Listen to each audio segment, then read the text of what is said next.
లో చర్చ జరిగింది. మూసీ పునర్జీవంపై మాజీ మంత్రి కేటీఆర్, మంత్రి శ్రీధర్బాబు మధ్య మాటల యుద్ధం సాగింది. మూసీ ప్రక్షాళన విషయంలో డీపీఆర్ లేకుండానే హడావిడి చేస్తున్నారని కేటీఆర్ ఆరోపించారు. 18 నెలల్లో తయారు కాని డీపీఆర్ 2 నెలల్లో ఎలా తయారైందని ప్రశ్నించారు. డీపీఆర్ సబ్మిట్ చేయలేదని, లోన్ మంజూరు కాలేదని ఏడీబీ చెబుతోందని అన్నారు. ప్రభుత్వ ప్రణాళిక ప్రకారం ముందుకు వెళితే 1439 నిర్మాణాలు ప్రభావితమయ్యే అవకాశం ఉందని కేటీఆర్ ఆరోపించారు. మొదటి దశకు డీపీఆర్ను తయారు చేయడమైనది.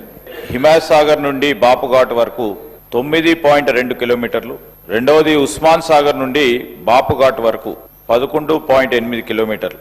మొదటి దశలో ప్రాజెక్ట్ అంచనా వ్యయం సుమారు 6,500 నుంచి 7,000 కోట్లుగా ఉంది అధ్యక్ష. సుమారుగా 1,435 నిర్మాణాలు ప్రభావితమయ్యే అవకాశం ఉంది. మొదటి దశ కోసం గృహాల నిర్మాణ విలువలతో తుది ఎన్యూమరేషన్ కొనసాగుతూ ఉంది అధ్యక్ష. 11/1/2026 తేదీన ఎంఏయుడి శాఖకు సంబంధించి జిఓఎంఎస్ 16 ప్రకారం బఫర్ జోన్లో సమ్మతించిన కుటుంబాలకు టీడీఆర్ను పబ్లికేషన్ చేయడం జరిగింది అధ్యక్ష. అంతేకాక 2013 RFCTLARR చట్టం ప్రకారం అవసరమైన భూసేకరణ సహాయ పునర్వసలు ఉంటాయి అధ్యక్ష. శాసనసభకి ఇచ్చిన సమాధానంలో గౌరవ మంత్రి గారు డిపిఆర్ ప్రిపరేషన్కే 18 నెలలు పడుతుంది అని ఈ సంవత్సరం జనవరి నెలలో మంత్రి గారు చెప్పారు.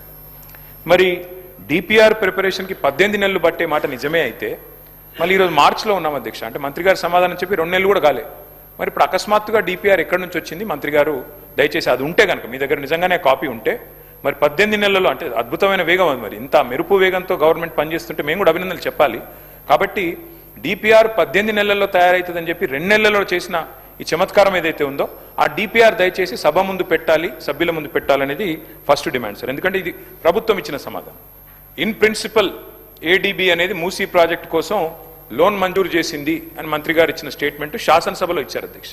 23 జనవరి ఏ మాట అయితే చెప్పారో ఏ లోను మంజూరు చేయలేదు, మాకు ఏ డిపిఆర్ గవర్నమెంట్ సబ్మిట్ చేయలేదనే మాట, దాని ప్రకారమే ఏడీబీ మళ్ళొక్కసారి ఈ నెల 11వ తారీఖు నాడు స్పష్టంగా ఉత్తరం రాసింది. ఇది కూడా నేను మంత్రి గారికి పంపుతున్నా.